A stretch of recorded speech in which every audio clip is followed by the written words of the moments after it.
Halo, selamat petang, salam sejahtera. Apa kabar kamu semua? Hari ini, petang ini sekali lagi kita digemparkan apabila Anwar Ibrahim menang besar lagi. Tapi kali ini menang teratas Najib. Ini satu perkara yang amat mengejutkan aku. Apabila istri Anwar Ibrahim mengeluarkan satu kenyataan yang aku rasa telah memenangkan Anwar berbanding Najib Tun Razak. Dibandingkan antara Anwar dengan Najib, kesalahan mereka sekarang ini kedua-dua mereka adalah bekas. Anwar adalah bekas panbanduan, manakala Najib pula adalah seorang banduan sekarang. Dengan kata lain, kedua-dua mereka pernah dipenjarakan. Namun ada perbezaan antara mereka berdua yang sangat ketara dan besar. Ini adalah perbezaannya menurut Wan Azizah yang aku fikir telah memenangkan Anwar dari segi hujah dan juga isi yang dikatakan ini. Wan Azizah kata, tidak seperti Najib, Anwar tak curi duit rakyat, kata Wan Azizah. Dr. Wan Azizah, Wan Ismail membangkitkan perbezaan antara kes mahkamah yang sebelum ini dihadapi suaminya, yaitu Ketua Pembangkang Anwar Ibrahim dengan bekas Perdana Menteri Najib Razak. Wan Azizah berkata perbezaan asas adalah kes Najib melibatkan uang rakyat dan ada dokumen untuk membuktikan penyelewengan yang berlaku. Ini melibatkan uang rakyat dan negara kini menanggung hutang, kata Wan Azizah. Ini belum termasuk kes 1MDB yang juga berlaku di Amerika Syarikat. Juga ada rakaman audio Najib, tetapi tiada rakaman audio Anwar, katanya kepada pemberita di sebuah acara di Kuala Lumpur hari ini. Yalah kan, kita sebelum ini tidak pernah dengar rakaman audio melibatkan Anwar Ibrahim dan Wan Azizah.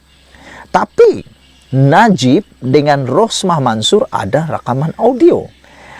Jadi ini satu beza yang sangat ketara, yang mana ada unsur-unsur di mana kita boleh melihat betapa berpengaruhnya Rosmah Mansur terhadap Najib Tun Razak berbanding dengan Wan Azizah yang tidak mempunyai apa-apa rakaman audio yang telah tular berbanding dengan Rosmah Mansur. Anda mungkin masih ingat rakaman yang "Can I give you advice?" katanya kepada Najib Tun Razak. Katanya ketika Anwar dijatuhkan hukuman, mahkamah tidak mengambil kira jumlah hari dia di dalam tahanan. Bendahari PKR William Long pula berkata, Najib tidak menjalani penjara, sehinggalah rayuan terakhirnya untuk menepikan sabitan di Mahkamah Persekutuan gagal. Anwar dalam penjara sejak hari pertama sebelum kes mahkamah bermula, katanya lagi. Itulah yang membezakan Anwar Ibrahim dengan Najib. Adakah Anda dapat melihat perbezaannya yang begitu besar? Aku nak ulang sekali lagi, mungkin ramai yang tak tahu bahawa Najib tidak menjalani hukuman penjara sehinggalah rayuan terakhirnya untuk mengenepikan sabitan di Mahkamah Persekutuan gagal. Anwar dalam penjara sejak hari pertama sebelum kes mahkamah bermula, kata Bendahari PKR.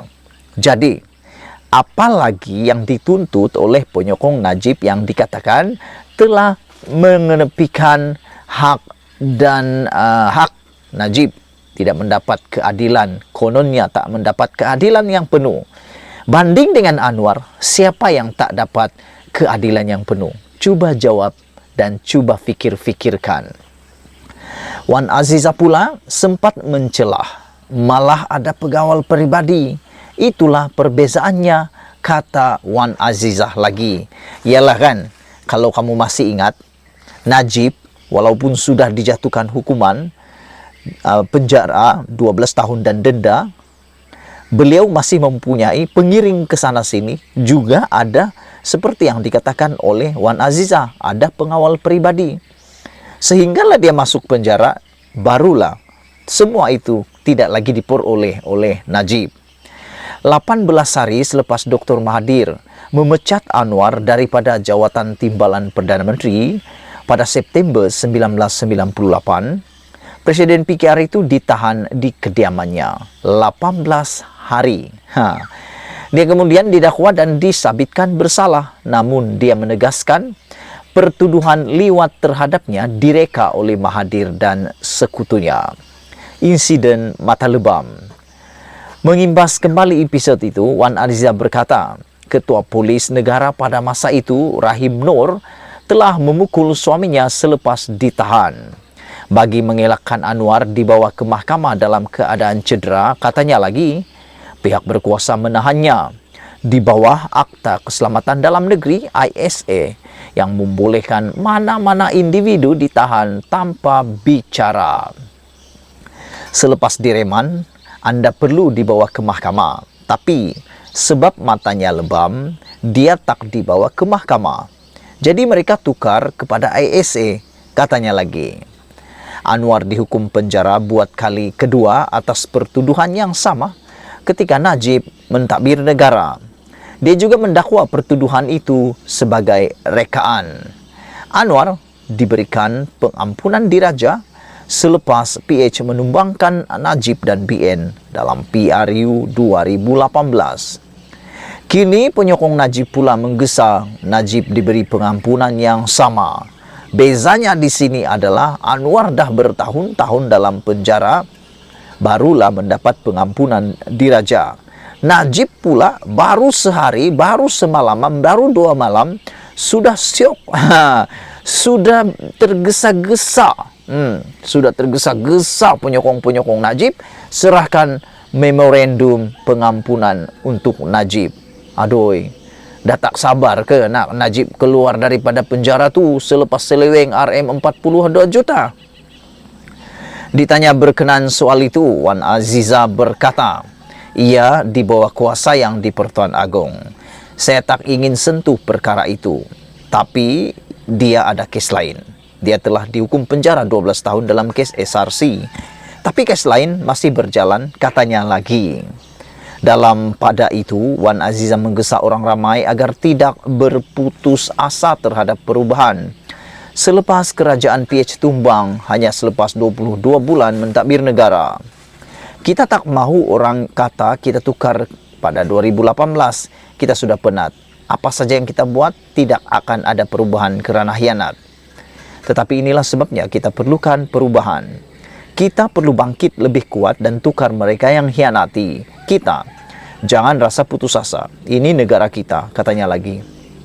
Pada Selasa lalu, Mahkamah Persekutuan mengekalkan sabitan dan hukuman penjara 12 tahun serta denda RM210 juta terhadap Najib berhubung dana RM42 juta SRC internasional yang dipindahkan ke akaunnya. Hukuman penjara akan ditambah selama 5 tahun lagi jika dia gagal menjelaskan denda itu. Sekian isu hangat petang ini. Jangan lupa tinggalkan komen Anda. Sila tekan butang subscribe. Kita jumpa lagi. Bye-bye.